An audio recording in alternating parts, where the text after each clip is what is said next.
UP के फर्रुखाबाद जिले से करीब 20 किलोमीटर की दूरी पर एक गांव बसा है, करथिया। गांव में शाम 4 बजे के वक्त एक दहशतज़दा खबर फैलती है। खबर ये थी कि गांव के ही रहने वाले सुभाष बाथम ने अपने घर में 24 बच्चों को बंधक बना लिया है। जिसने भी यह खबर सुनी, सुभाष के घर की ओर दौड़ पड़ा। कुछ ही देर में उसके घर के सामने काफी भीड़ जमा हो गई थी। सभी खौफजदा थे, लेकिन उन लोगों का हाल बेहाल था जिनके जिगर के टुकड़े घर के अंदर थे। ये खबर उस वक्त फैली जब सुभाष के पड़ोस में रहने वाली बबली अपनी बेटी खुशी और बेटे आदित्य को बुलाने सुभाष के घर पहुंची। दरअसल सुभाष ने बच्चों को अपनी 1 साला बेटी गौरी के बर्थडे पर खाने की चीजें देने के बहाने बुलाया था, जिसके बाद उन्हें कैद कर लिया। खैर, जब बबली ने सुभाष का दरवाजा खटखटाया तो उसने दरवाजा खोलने से मना कर दिया और बोला कि गांव के लालू को बुला कर लाओ। जब बबली ने मना किया तो वो गाली गलौज करने लगा। बबली बदहवास अपने घर पहुंची और ये बात अपने पति को बताई। इसके बाद धीरे धीरे ये खबर पूरे गांव में फैल गई। बच्चों को बंधक बनाए जाने की खबर जब गांव के प्रधान को मिली तो उन्होंने फौरन इसकी खबर पुलिस को कर दी। थोड़ी ही देर में पुलिस के 2 जवान मौके पर पहुंचे और उन्होंने सुभाष बाथम से दरवाजा खोलने को कहा, लेकिन जब वो किसी तरह दरवाजा खोलने पर राजी नहीं हुआ तो उन्होंने परेशान होकर इसकी खबर कोतवाली मोहम्मदाबाद में कर दी। खबर मिलते ही इंस्पेक्टर राकेश कुमार पुलिस बल के साथ करथिया गांव पहुंचे। इंस्पेक्टर राकेश ने अपना परिचय देकर दरवाजा खोलने को कहा तो सुभाष ने कहा कि मैंने बच्चों को बंधक बना लिया है। दरवाजा तभी खुलेगा जब डीएम, एसपी और विधायक यहाँ आएंगे। इसी के साथ ही सुभाष ने गोलियां चलानी शुरू कर दी। इतना ही नहीं, उसने अंदर से हैंड ग्रेनेड भी फेंका, जिससे इंस्पेक्टर राकेश सहित 3 पुलिस वाले जख्मी हो गए। इंस्पेक्टर राकेश को समझते देर नहीं लगी कि मामला बेहद गंभीर है, क्योंकि घर के अंदर 2 दर्जन बच्चे बंधक थे। ऐसे में बिना बड़े अधिकारियों के आदेश के बिना कोई भी कदम नहीं उठाया जा सकता था। दूसरी बात, सुभाष खुद भी डीएम, विधायक को बुलाने की मांग कर रहा था। राकेश कुमार ने फौरन पुलिस अधिकारियों, डीएम तथा विधायक को फोन कर घटना की खबर दी और फौरन मौके पर पहुंचने का अनुरोध किया। अब चूंकि मामला मासूम बच्चों का था, इसलिए खबर मिलते ही शासन प्रशासन में हड़कंप मच गया। एसपी डॉक्टर अनिल कुमार सहित कई बड़े पुलिस अधिकारी मौके पर पहुंच गए। एसपी डॉक्टर अनिल कुमार ने गांव वालों से जानकारी जुटाई तो पता चला कि सुभाष के घर के अंदर 1 साल से लेकर 13 साल तक के 24 बच्चे कैद हैं। सुभाष की पत्नी और उसकी 1 साल की बेटी गौरी भी घर के अंदर ही थी। गांव के जिन मासूम बच्चों को बंधक बनाया गया था, उनमें सबसे बड़ी नरेंद्र की बेटी अंजलि थी, जो 13 वर्ष की थी, जबकि सबसे छोटी शबनम, जिसकी उम्र अभी महज 6 महीने की थी। खैर, पुलिस अधिकारियों ने बाथम को समझाया, साथ ही आश्वासन दिया कि उसकी जो भी डिमांड होगी पूरी की जाएगी, बस वो बच्चों को रिहा कर दे। इस पर सुभाष ने घर के अंदर से धमकी दी कि अगर पुलिस ने उसके घर में घुसने की कोशिश की तो वो पूरे घर को बारूद से उड़ा देगा, सारे बच्चे मारे जाएंगे, क्योंकि उसके पास 32 किलो बारूद है। इस चेतावनी के बाद पुलिस पीछे हट गई। पुलिस अधिकारी सूझबूझ से काम ले रहे थे ताकि शातिर बाथम कोई खुराफात न कर बैठे। इस बीच क्षेत्रीय विधायक नागेंद्र सिंह भी मौके पर पहुंच गए। उन्होंने पुलिस अधिकारी से माइक लेकर सुभाष बाथम से बात करने की कोशिश की तो उसने उन्हें निशाना बनाकर फायर झोंक दिया। इस हमले में विधायक बाल बाल बचे। साथ ही उसने विधायक को वापस चले जाने को कहा। इसके बाद वो वापस लौट गए। इसी बीच पुलिस को पता चलता है कि गांव का ही अनुपम सुभाष का दोस्त है। सुभाष उसी के साथ उठता बैठता है। चोरी के एक मामले में उसने सुभाष बाथम को जमानत पर रिहा भी करवाया था। ये भी पता चलता है कि सुभाष की पत्नी रूबी की पड़ोस की विनीता से खूब बनती है। पुलिस ने सोचा शायद इन दोनों के समझाने पर वो दोनों मान जाएं, इसलिए अनुपम और विनीता को आगे किया गया।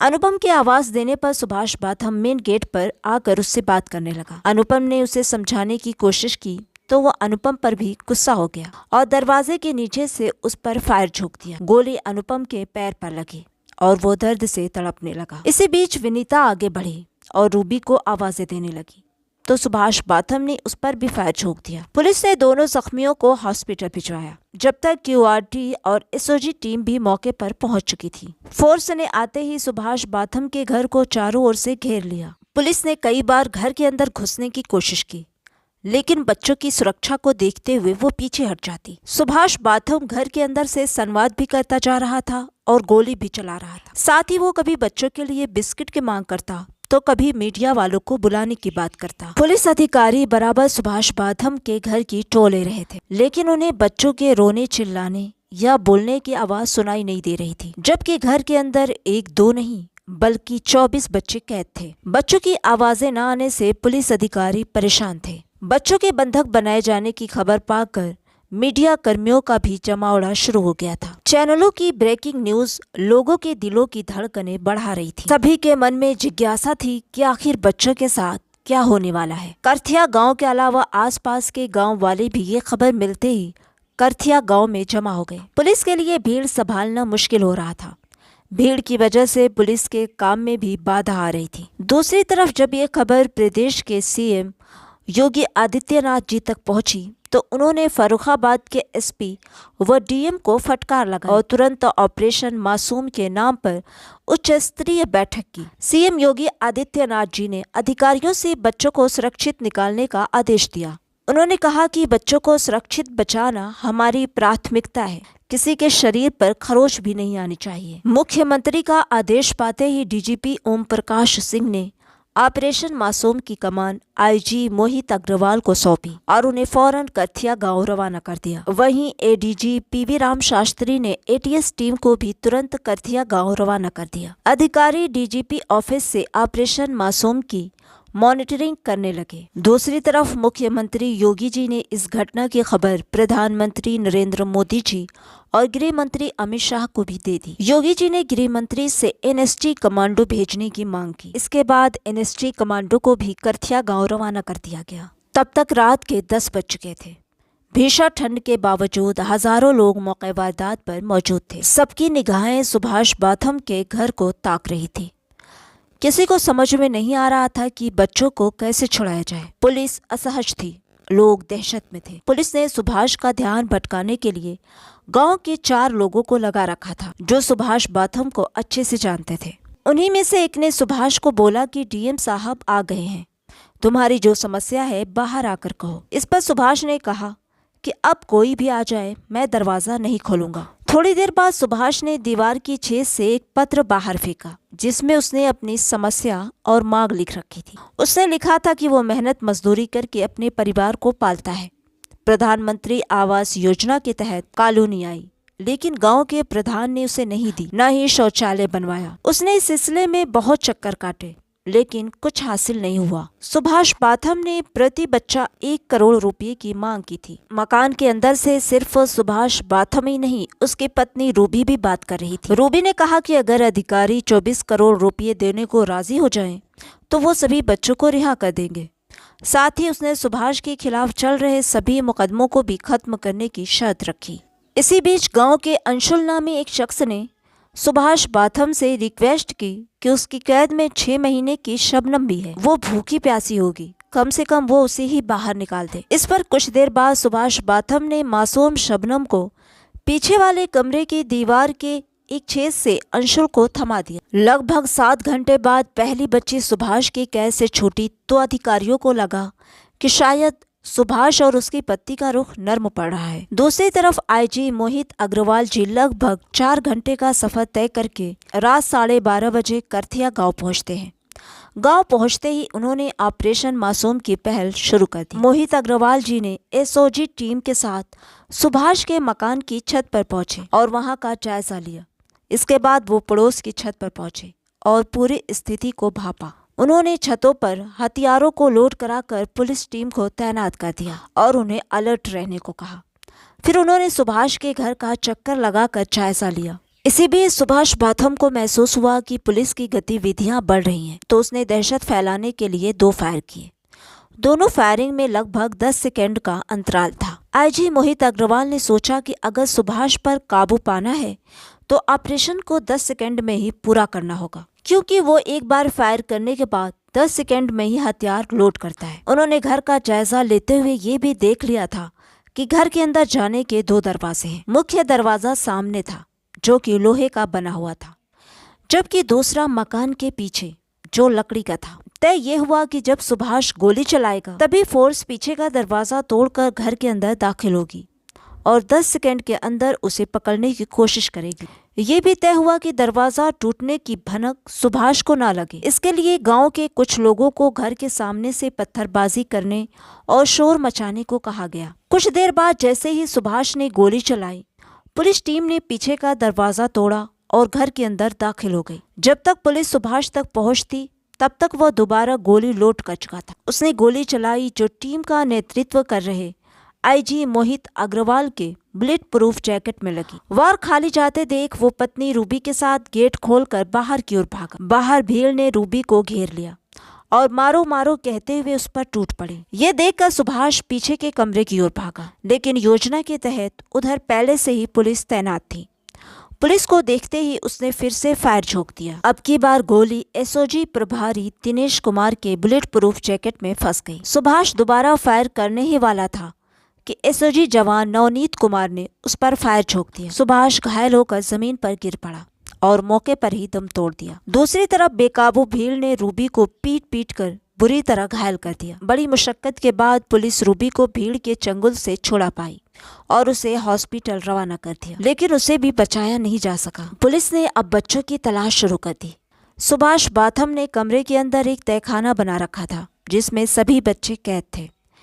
तहखाने का दरवाजा अंदर से बंद था। पुलिस ने दरवाजा पीटा और पुलिस की मौजूदगी का आभास कराया। इस पर अंजलि ने दरवाजा खोला। उसके बाद आईजी मोहित जी ने सभी बच्चों को रिहा कराकर उनके माता पिता को सौंप दिया। तब तक एनएसजी टीम दिल्ली से आगरा पहुंच चुकी थी। टीम को ऑपरेशन मासूम सफल होने की जानकारी मिली तो वह आगरा से वापस लौट गई। दूसरी तरफ मुख्यमंत्री योगी आदित्यनाथ जी को ऑपरेशन सफल होने की खबर मिली तो उन्होंने आईजी को बधाई दी और उनकी टीम को इनाम स्वरूप 10 लाख रुपये देने की घोषणा की। दूसरी तरफ चूंकि सुभाष ने घर में बारूद होने का दावा किया था, इसलिए मौके पर बम निरोधक टीम बुलाई गई और एएसपी के नेतृत्व में सुभाष बाथम के घर की तलाशी ली गई। तलाशी के दौरान तहखाने से 5 किलो के गैस सिलेंडर में विस्फोटक भरा मिला। साथ ही 4 बड़े तथा 4 छोटे बम भी मिले। इसके अलावा भारी मात्रा में बारूद, एक तमंचा, एक राइफल, कारतूस और एक मोबाइल भी मिला। सुभाष के घर से विस्फोटक का जो जखीरा मिला उससे साफ हो गया कि अगर धमाका होता तो 40 मीटर के दायरे में तबाही मच जाती। ये बात साफ थी कि सुभाष बाथम बम बनाना जानता था। सिलेंडर को सौर ऊर्जा की प्लेट और नीचे बैटरी से जोड़ा गया था। दोनों तारों के कनेक्शन आपस में जुड़ जाते तो बड़ा धमाका हो सकता था। खैर, पुलिस ने बरामद की गई सभी चीजों को जब्त कर लिया और सुभाष के मकान को सील करके बाहर पुलिस पहरा बिठा दिया गया। दूसरी तरफ आईजी मोहित अग्रवाल जी ने DM, SP doctor Anil Kumar और गांव वालों की मौजूदगी में बच्चों से बातचीत की। अंजलि, जो कि बंधक बनाए गए बच्चों में सबसे बड़ी और समझदार थी, उसने जब कैद के दौरान उन 11 घंटों की खौफनाक दास्तान बताई तो सभी के रोंगटे खड़े हो गए।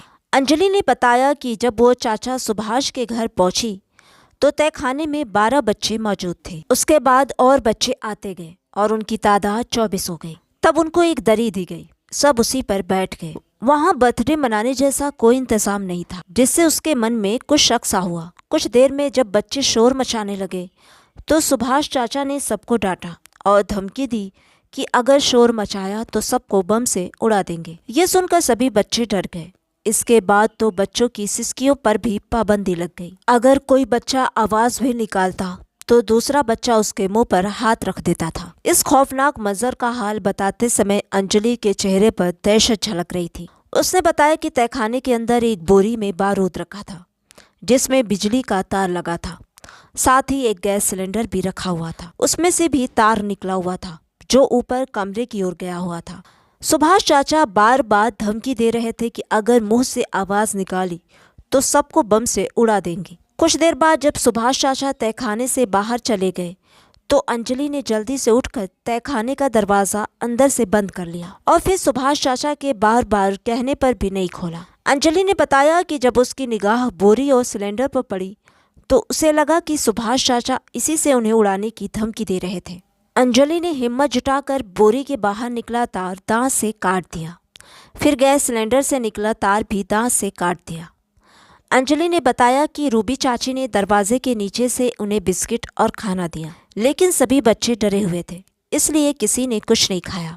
रात 1:30 बजे पुलिस के कहने पर ही अंजलि ने दरवाजा खोला। बात करें सुभाष बाथम और रूबी के शव की तो उसे कोई भी लेने को तैयार नहीं था। सुभाष की माँ भी लाश लेने से इनकार कर चुकी थी। उसकी माँ उसकी हरकतों की वजह से सुभाष बाथम से अलग अपनी बहन के घर रह रही थी। खैर, पुलिस ने ही दोनों का अंतिम संस्कार किया।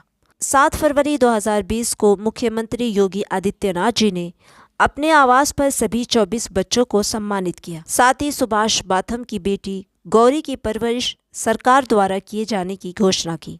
साथ ही सिलेंडर बम का तार निकालकर तहखाने में बंधक बच्चों की जान बचाने वाली 13 साल अंजलि को बतौर पुरस्कार 51,000 रुपये दिए जाने की घोषणा की। साथ ही उसे एक टैबलेट देकर सम्मानित किया। तो सावधान रहें, सतर्क रहें, अपनी फैमिली वालों के साथ खुश रहें, उनका ख्याल रखें। मिलती हूँ जल्द ही एक नई क्राइम स्टोरी के साथ। तब तक के लिए बाय बाय, टेक केयर।